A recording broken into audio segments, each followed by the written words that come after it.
தலைவர் தம்பி தலைமையில் படத்தின் வெற்றி விழாவிற்கு வருகை தந்து விழாவை சிறப்பிக்கின்ற திரையுலக முன்னோடிகள் அனைவருக்கும், இந்த படத்தின் பத்திரிகையாளர் காட்சி நடந்து முடிந்த பிறகு உடனடியாக இயக்குனரை, கதாநாயகனை, என்னை அழைத்து வெகுவாக இந்த படத்தை ரசித்து பாராட்டி அதை மக்களுக்கும் சொல்லி இந்த நிகழ்ச்சியை வெற்றி விழாக்கிய அனைத்து ஊடக நண்பர்களுக்கும் என் மனமார்ந்த நன்றி. சௌத்ரி சார்கிட்ட எப்போது ஃபோன் பண்ணி, சார் ஒரு கதை சொல்லணும். அப்படியா?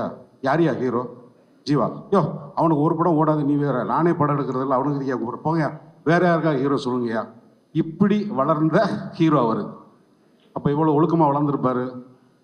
ஹீரோ கிளம்பி ஷூட்டிங் வருவாரா மாட்டாரா இந்த பிரச்சனையெல்லாம் இல்லாமல் எந்திரிச்சா வந்து இந்த படத்தோட பொறுத்த மட்டும் ஜீவா மாதிரி ஒரு ஹீரோ ஜெயிக்கிறத ஒரு சக நடிகனாக நான் ரசிக்கிறதுக்காகவும் அல்லது பாராட்டுறதுக்கான காரணம் என்னென்னா டிசிப்ளின். வேலையில் ஒரு ஹீரோ, ஒரு ப்ரொடியூசருக்கு வந்து சொல்லியாச்சுன்னா காலையில் ஹீரோ வந்துடுவார். அவர் எந்திரிச்சிட்டாரா, குளிச்சிட்டாரா, தூங்கிட்டாரான்னு படம் எடுக்கிறாருந்தா எடுக்க முடியாது.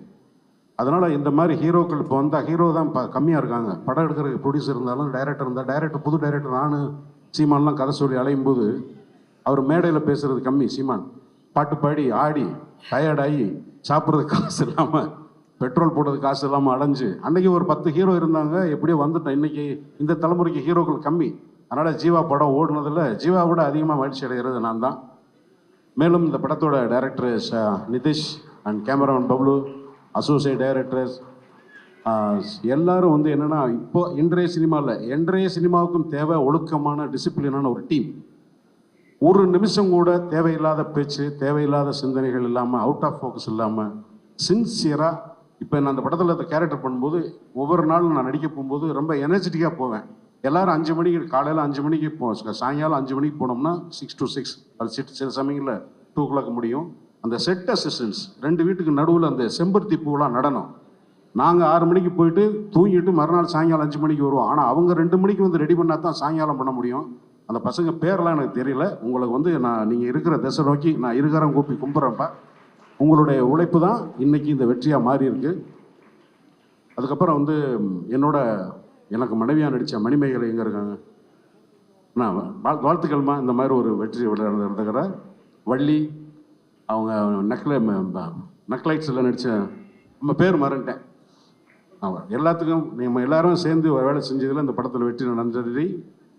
ரொம்ப முக்கியமான விஷயமா இன்னும் சொல்லணும்னா, இந்த மாதிரி டைரக்டர்ஸ், இந்த ப்ரொடியூசர்ஸை பற்றி சொல்லணும்னா ராவணக்கோட்டம்னு ஒரு படம் எடுத்து சார் வந்து துபாய்க்கு ஆடியோ ஃபங்க்ஷன் அப்படின்னாங்க. துபாயில் என்னடா ஆடியோ ஃபங்க்ஷன், பிரசாத் லேபே இருக்கே, இதுக்கு எதுக்கு அங்கே வைக்கிறாங்க? ஏன்னா அதுக்கு முன்னாடி எனக்கு கண்ணன் ரவி சாரை பற்றி தெரியாது. சரி, நான் வந்து பொள்ளாச்சியில் வந்து வேற ஒரு படம் ஷூட்டிங்கில் இருந்து அங்கேருந்து தான் போனால் எனக்கு கொடுத்த ட்ரீட்மெண்ட்டை பார்த்துட்டு, ஐயா நான் இதுக்கெல்லாம் ஒருத்தலையா, நீ ஆளை விடுங்கய்யா, நான் பாவம் நான் மட்டும் ஒரு ஓரமாக நிற்கிறவனை கூட்டினா முழுக்க ஒருத்தருக்கு கூச்சப்படுற அளவுக்கு ஒரு ஹாஸ்பிட்டாலிட்டி கொடுக்க முடியும்னா அது கண்ணன் ரவி சார் தான். சரி, அவர் அப்படி இருக்காருன்னா தீபக்கு 16 அடி பயிராரு. அதனால் உங்கள் ஹாஸ்பிட்டாலிட்டிக்கு, உங்களுடைய இந்த சினிமாவோட, நீங்கள் சினிமாவுக்கு வந்திருக்கிறதுக்கு எல்லாத்துக்கும் என்னோட நன்றி. இந்த படம் வந்து ஒரு வெற்றி படமாக அமைஞ்சதில் ரொம்ப நன்றி. 2026 இது ரிலீஸ் ஆகுமா ஆகாதா, எப்படா ரிலீஸ் ஆக போகுதுன்ற பயத்தோடு இருக்கும்போது நாளைக்கு ரிலீஸ், 4 ரிலீஸ். மதுரையில் காலையில் ஃபஸ்ட்டு ஷோக்கு ஆள் இல்லைனாங்க, செகண்ட் ஷோ சாயங்காலம் ஃபுல் ஆகிடுச்சு. இந்த செய்தியெல்லாம் கேட்டு சித்ரா சார் நாங்கள்லாம் இருக்கும்போது, பாரதிராஜ் சார் படங்கள்லாம் இருக்கும்போது இப்படித்தான் எப்போதாவது ஒரு சக்ஸஸ் அமையும். அந்த மாதிரி நடந்ததுக்கு ரொம்ப நன்றி. இவ்வளோ பெரிய ஹாலுக்குள்ளே சக்ஸஸ் மீட் நடந்து ரொம்ப வருஷம் ஆச்சு. கண்ணன் ரவி சார் ரொம்ப நன்றி, இந்த மாதிரி ஒரு சினிமாவை செலிப்ரேட் பண்ணதுக்கு. Thank you. First of all, good evening ladies and gentlemen. It's an absolute honor to be here. ரொம்ப சந்தோஷமாக இருக்குது. ட்ரிபிள் டி வந்து எனக்கு வந்து ஒரு ரீஅஷூரன்ஸ் மாதிரி சொல்லலாம். ஓகே, நம்ம கரெக்டான ஒரு பாத்தில் போகிறோம். இந்த வாய்ப்பு கொடுத்த நிதிஷ் அவருக்கும், ப்ரொடியூசர் கண்ணன் சாருக்கும் ரொம்ப நன்றி. அவ்வளோதான்.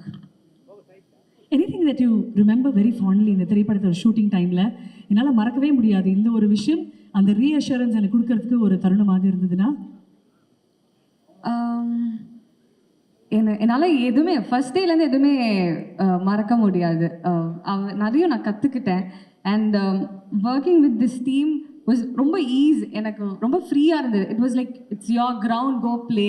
எனக்கு எந்த ரெஸ்ட்ரிக்ஷன்ஸும் இல்லை. So working with this team வந்து it was very easy. ஒரு it was like it's your ground go play. எனக்கு வந்து அவ்வளோ ஃப்ரீடம் இருந்தது. எல்லாருமே வந்து இங்கே ரொம்ப ஆர்ட் லவ் பண்ணவங்க, பேஷன், ரொம்ப ரொம்ப பேஷனட்டான டிரெக்டர், ரொம்ப பேஷனட்டான டீம். எல்லாருமே மோஸ்ட்டாக வந்து நியூ எடிட்டராக இருக்கட்டும், எல்லாருமே வந்து நியூவாக தான் இங்கே இருந்தோம். அண்ட் யங் பிளட் ரொம்ப அதிகம் இங்கே. ஸோ அதால் நாங்கள் ரொம்ப ரொம்ப ஃப்ரீயாக இருந்தது. ஒரு எனர்ஜி இப்போவுமே இருந்தது அங்கே. And working with Jeeva sir. Jeeva sir வந்து நான் சின்ன வயசுலேருந்து வந்து கேடிவி பார்த்து வளர்ந்தேன். அதில் வந்து எப்போவுமே அவருக்கும் சின்ன வயசு தாங்க.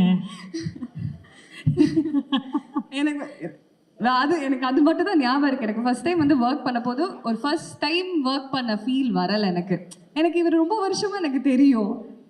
நம்ம வீட்டில் இருக்கிற ஒரு ஃபீல் இருந்தது. எனக்கு மட்டும் இல்லை, கம்பம்ல இருந்தவங்களும் தேனியில் இருந்தவங்க வந்து நடித்தவங்க எல்லாருமே சொன்னது, ஜீவா என்னப்பா எப்பப்பா வர, நாங்கள் மிஸ் பண்ணுறோம், எப்போ இவங்க படம்லாம் மிஸ் பண்ணுறோம். ஃபைனலி அவங்களுக்கு எல்லாருக்குமே it's a gift and treat நினைக்கிறேன். ஜீவா சார் இஸ் பேக், அந்த மாதிரி தான்.